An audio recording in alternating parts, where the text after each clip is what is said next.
Assalamualaikum warahmatullahi wabarakatuh. Bismillahirrahmanirrahim. Alhamdulillahi rabbil alamin.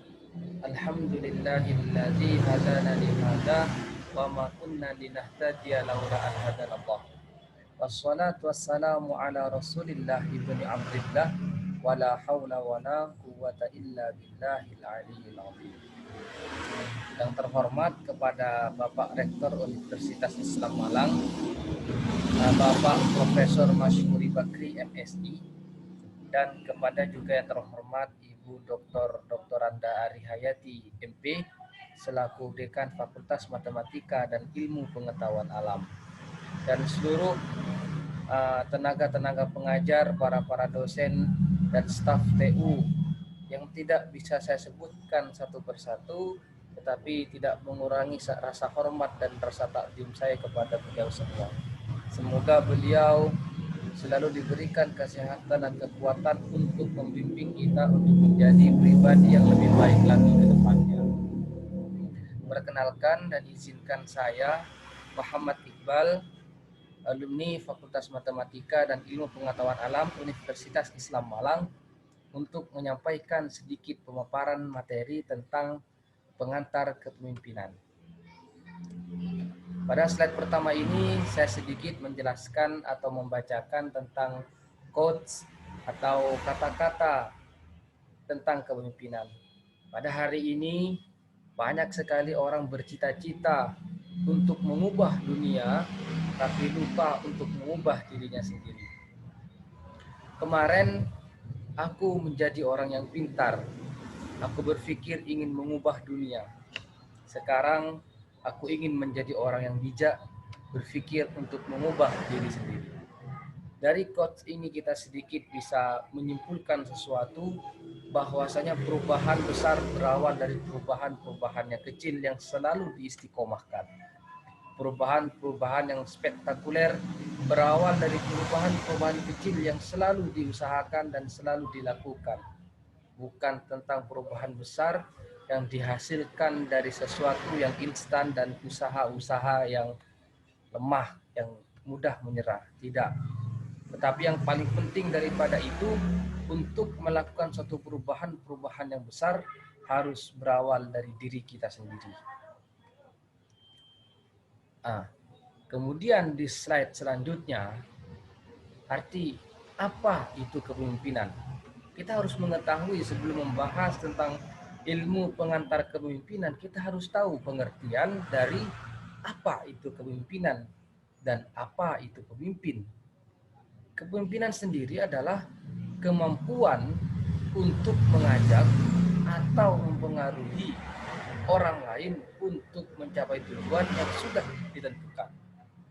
Jadi proses untuk mempengaruhi, untuk menjelaskan apa yang ingin dituju, untuk memaparkan apa yang diinginkan, dan mengajak orang lain itu untuk melakukan itu secara terstruktur, secara garis koordinatnya benar. Itu adalah pengertian dari kepemimpinan.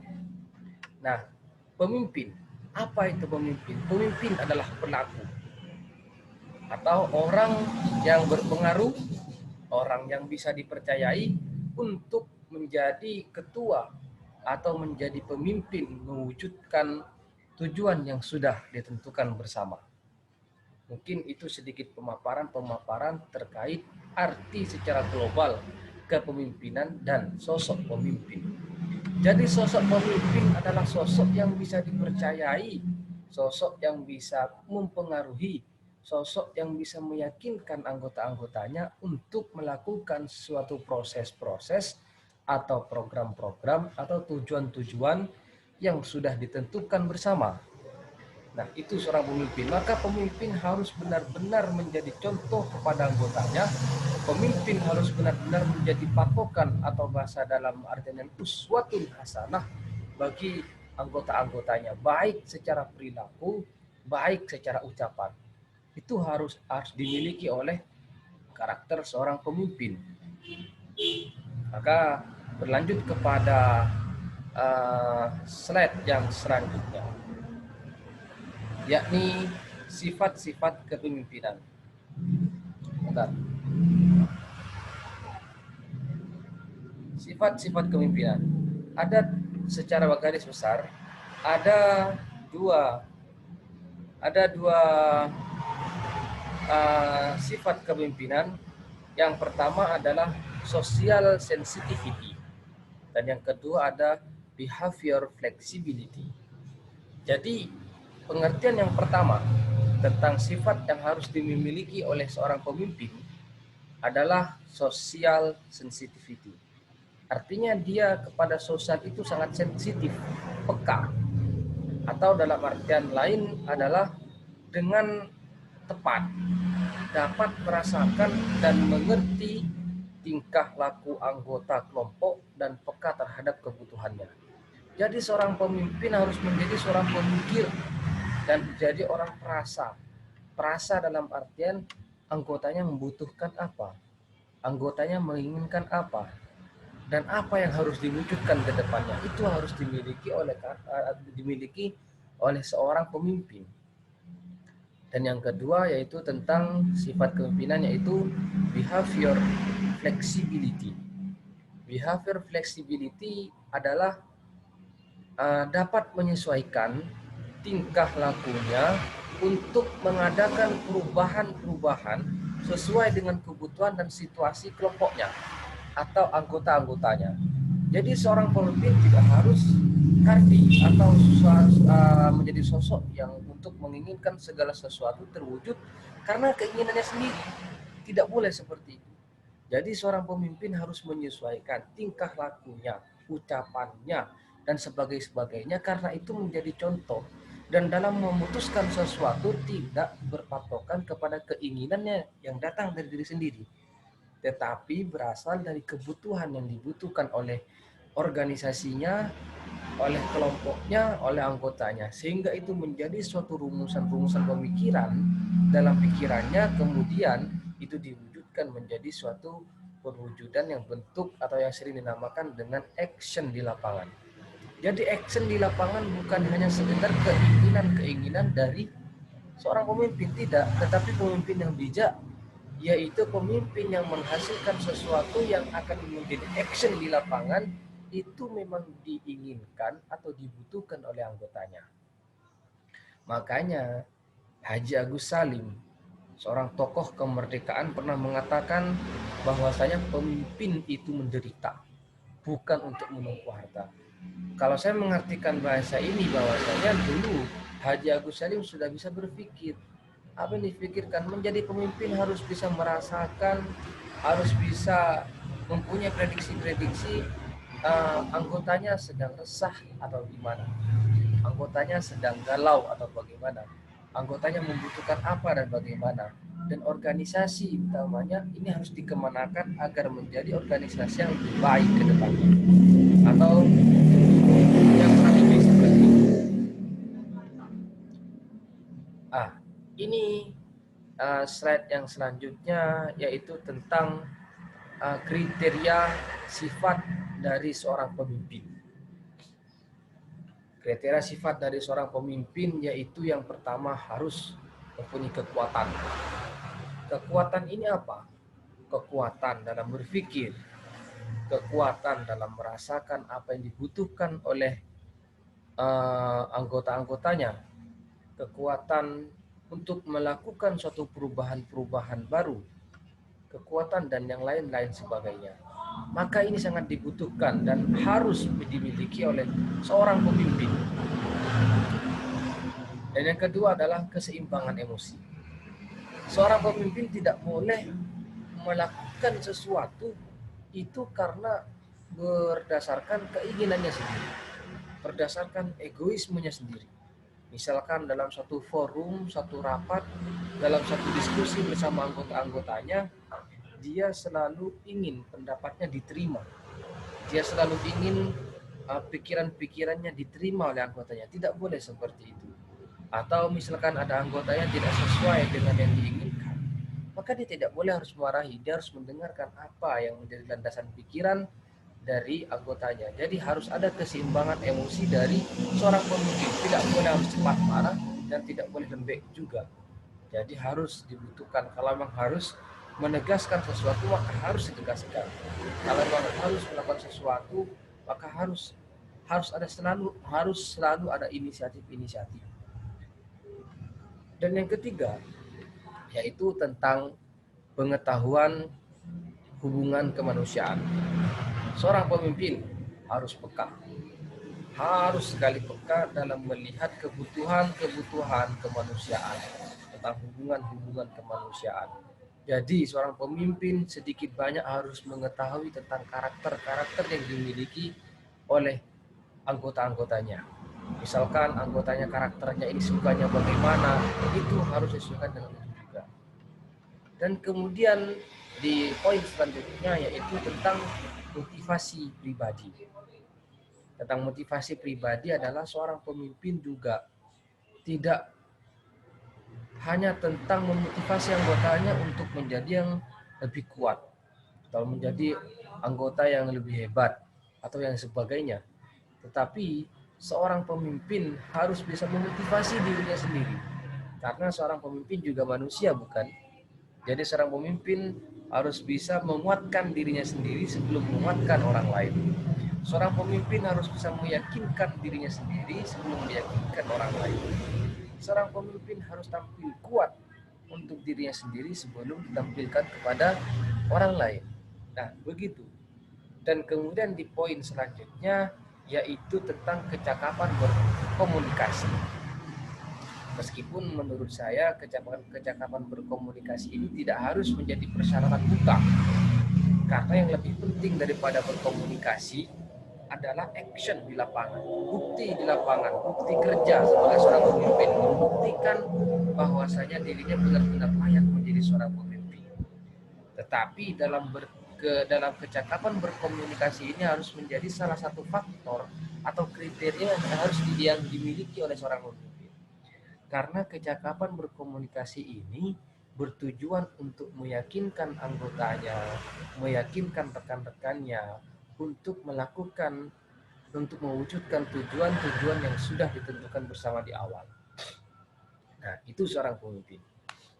Komunikasi penting, tapi yang lebih penting dari komunikasi adalah action di lapangan. Dan kemudian selanjutnya yaitu kecakapan dalam mengajar. Kecakapan dalam mengajar dalam artian adalah membimbing anggotanya, memberikan pengetahuan kepada anggotanya, kira-kira prediksi-prediksi tentang yang lebih baik untuk komunitas, untuk organisasi selanjutnya itu harus bagaimana. Itu harus dimiliki oleh seorang pemimpin. Makanya pemimpin itu selain untuk menguatkan dirinya sendiri juga harus bisa mengajarkan sesuatu kepada anggotanya, memberikan motivasi kepada anggotanya, memberikan semangat kepada anggotanya, kepada rekan-rekannya. Itu harus dimiliki oleh seorang pemimpin.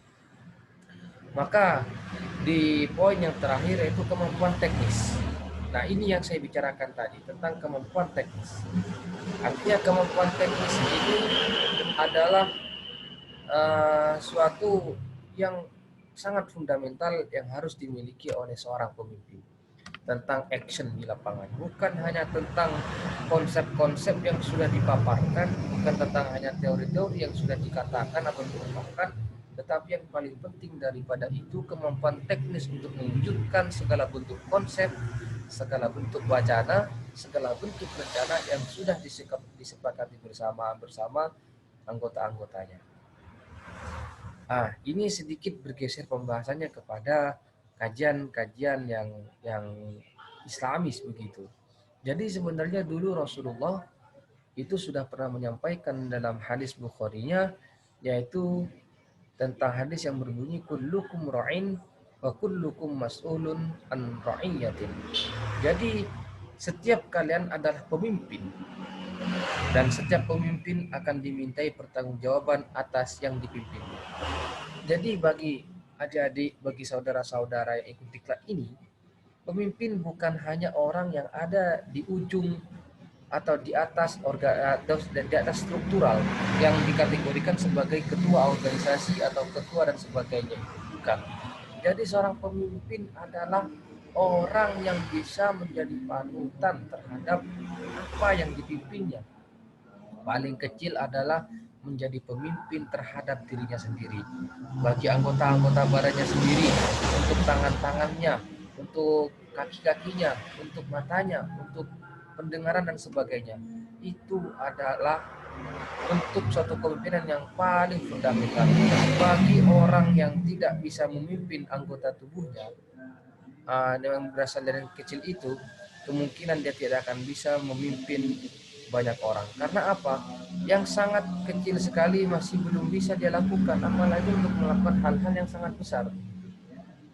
Jadi bagi adik-adik, bukan pemimpin itu bukan hanya kepada ketua, tetapi pemimpin adalah orang yang bisa mengatur dirinya sendiri, minimal kepada anggota badannya sendiri. Begitu. Dan kemudian dalam Al-Quran, Allah sudah juga menyampaikan dalam surah Al-Baqarah ayat 30 yang berbunyi, A'udzu billahi minasyaitonir rajim. Bismillahirrahmanirrahim. Wa idz qala rabbuka lil malaikati inni ja'ilun fil ardi naj'alu fiha man yufsidu fiha wa yufsidu dima wa nahnu nusabbihu bihamdika wa nuqaddisu lak qala inni a'lamu ma la ta'lamun. Jadi Al-Baqarah ini menyampaikan yang artinya, dan ingatlah ketika Tuhan berfirman kepada para malaikat, aku hendak menjadikan khalifah di bumi. Mereka berkata, apakah engkau hendak menjadikan orang yang merusak dan menumpahkan darah di sana, sedangkan kami bertasbih memujimu dan menunjukkan namamu ya Rabb. Kemudian Allah berfirman, sungguh aku mengetahui apa yang tidak kamu ketahui. Jadi pada dasarnya kita manusia sudah memiliki visi misi yang kuat untuk menjadi khalifah fil ard. Jadi khalifah fil ard adalah menjadi pemimpin di bumi. Menjadi pemimpin di bumi harus menjadikan kita sebagai uswah, menjadi seseorang yang benar-benar bisa mengemban kepemimpinan yang sudah dipercayai. Jadi tugas kita ke dunia adalah selain untuk beribadah, selain untuk menyembah kepada Allah, adalah untuk menjadi seorang pemimpin untuk melakukan perubahan-perubahan yang lebih baik kepada diri kita sendiri minimalnya, dan kepada lingkungan, dan kepada objek-objek atau kepada dimensi atau kepada hal-hal yang lebih luas lagi. Mungkin itu sedikit yang bisa saya sampaikan kepada yang lain. Kurang lebihnya mohon maaf, pastinya banyak kekurangan. Wallahul muwaffiq ila aqwamit thoriq. Wassalamualaikum warahmatullahi wabarakatuh.